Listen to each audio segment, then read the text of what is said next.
गिबियावनो बयखौबो दिनैनि गोदान मोनसे भिडिअआव फिन खेब बरायनानै लाग्रोबावबाय। दिनै आं नोंथांमोननि सिगाङाव फैलाजे बरगयारी बिथां एबा जोंस्रां ब्रह्म बिथांनि गासै डिटेल्सफोरखौ नोंथांमोननि सिगाङाव फोरमायनानै होगोन।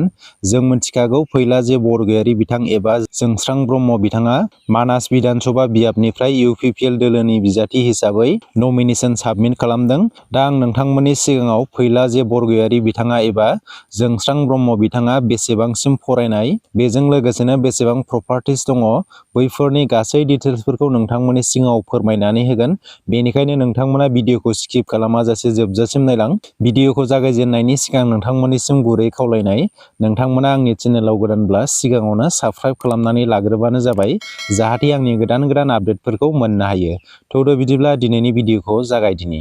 दा जों केन्डिडेटनि एफिडेभिटखौ नायनो थाखाय सिगाङावनो जोङो स्टेटखौ सेलेक्ट खालामनानै लाग्रोदो। स्टेटआ जोंना आसाम। पेज 1 बिनिफ्राय कन्स्टिटिउएन्सिखौ सेलेक्ट खालामदो।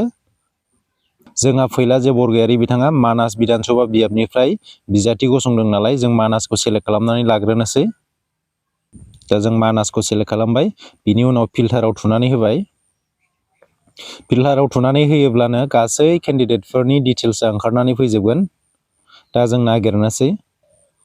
दा जों मोनबाय नै। जोंनि गोबां मानसिफ्रानो मिथिगोन ना मिथियाथाय फैलाजे बरगयारीनि अफिसियेल नेमानो जाहैदों जोंस्रां ब्रह्म। दायो जों भिउ मराव थुनोसै। भिउ मराव थुखांनायनि उनावहाय बेबायदि इन्टारफेस ओंखारगोन। बेबायदि इन्टारफेस ओंखारोबा जोङो एफिडेभिटखौ डाउनलड खालामनोसै।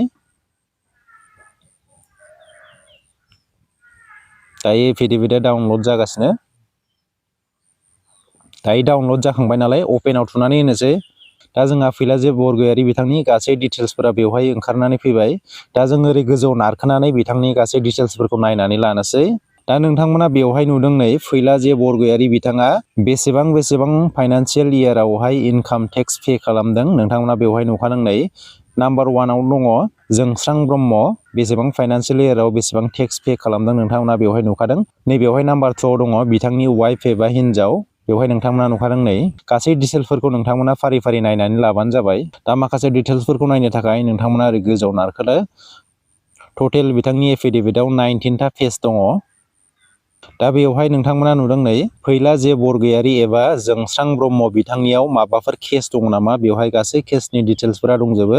दा नोंथांमोना नुनो हादों नै आंनि नुनायावहाय बेवहाय मोनसेबो केस गैया। बेवहाय नोंथांमोना नुदों नै फैलाजे बरगयारी बिथांनाव मोनबेसे बेंक एकाउन्ट दङ। बेवहाय फैलाजे बरगयारी बिथांनाव मोननै बेंक एकाउन्ट दङ। मोनसेया जाबाय स्टेट बेंकआव आरो मोनसेया जाबाय एक्सिस बेंकआव। बेवहाय नोंथांमोना नैबेवहाय नुदों नोंथांमोना फैलाजे बरगयारी बिथाङा बबेयावहाय बा मायावहाय इनभेस्ट खालामदों नोंथांमोना नैबेवहाय नुनो हादों। नोंथांमोना नैबे 6 नाम्बाराव नुनो हादों फैलाजे बरगयारी बिथांनाव मा गारि दङ नोंथांमोना नैबेवहाय नुखादों। ग्रेन आइटेन दं बिथांनियावहाय गंसे। आरो नैबे 7 नाम्बाराव दङ बिथांनि हिनजावनाव बेसेबां गल्ड दङ आरो बेसेबां सिलभार दङ नोंथांमोना नैबेवहाय नुखादों। आरो बेनि भेलुफोरखौ नोंथांमोना नैबेवहाय नुनो हादों। बेनि ग्रस टटेल भेलुखौबो नोंथांमोना नैबे 9 नाम्बाराव नुनो हादों। टटेल बेसेबां, फैलाजे बरगयारीनि मुङाव बेसेबां आरो बिथांनि हिनजावनि नामाव बेसेबां नोंथांमोना नैबेवहाय क्लियारलि नुनो हादों। आरो बेवहाय नोंथांमोना नैबेवहाय नुदों एग्रिकालचार लेन्ड एबा माइ गायग्रा हा बिथांनियाव बेसेबां दङ नोंथांमोना नैबेयाव नुदों आरो मा जायगायाव दङ बेखौ नोंथांमोना नुनो हादों। नैबेवहाय दङ बेसेबां बिगा हा दङ, बेसेबां दाग नाम्बाराव दङ नोंथांमोना नैबेखौ नुनो हादों।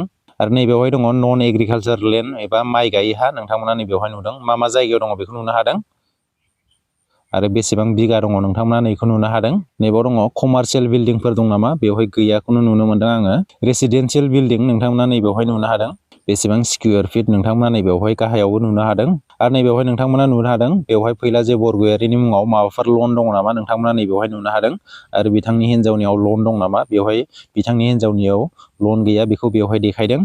आरो बिथांनि लाइबिलिटिसआ बेसेबां नोंथांमोना नैबेवहाय नुनो हादों। नैबे नाम्बार 9 डिटेल्स अफ प्रफेसन अर अकुपेसन नोंथांमोना बेवहाय नुनो हादों।